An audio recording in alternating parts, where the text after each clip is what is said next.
আজ আমাদের বেনারস যাওয়ার দিন। তো রীতিমতন আমরা ঘন্টাখানেক আগে হাওড়াতে পৌঁছে গেছি। আমাদের ট্রেন ছিল হাওড়া থেকে বিভূতি এক্সপ্রেস ধরার জন্য। ওটা ডাইরেক্ট হাওড়া টু বারাণসী জংশনে নামিয়ে দেবে, মানে ওটা যাবে একদম প্রয়াগরাজ পর্যন্ত, কিন্তু আমরা নামবো বেনারসে।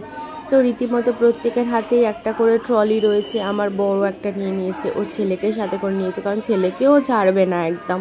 ওর ছেলে যদি হারিয়ে যায়, বাবারে বাবা। যাই হোক, আমরা প্রত্যেকে একটা করে নিয়ে নিয়েছি। আর সামনে দেখো এত ভিড়, এত ভিড়। লাইনগুলো কিসের জানো? এটা যারা নর্মাল মানে হচ্ছে জেনারেল কম্পার্টমেন্টে উঠবে তাদের জন্য, তাদের পরপর। তো আমরা আমাদের ডেস্টিনেশনে এগিয়ে যাচ্ছি। আমাদের বুকিং ছিল, আমাদের AC 3 টায়ারে বুকিং করা হয়েছিল, কারণ 2 টায়ারের কথা বলা হয়েছিল। 2 টায়ারে সেই মুহূর্তে, যেই মুহূর্তে আমরা টিকিট কেটেছি সেই মুহূর্তে 2 টায়ারে পাইনি। তো চলো আমরা আস্তে আস্তে এগিয়ে যাই। তোমরা কিন্তু এই ব্লগগুলো মিস করো না, দেখতে থাকো। আর এই দেখো পিছনে আমার কিউট ভাগ্নিটা আসছে, তারপরে আমার ননদও আসছে, সবার হাতে একটা করে বড় বড় ট্রলি। এই ভিডিওগুলো দেখতে থাকো, আরও পরপর কিন্তু ভিডিও আসতে চলেছে, স্কিপ করো না।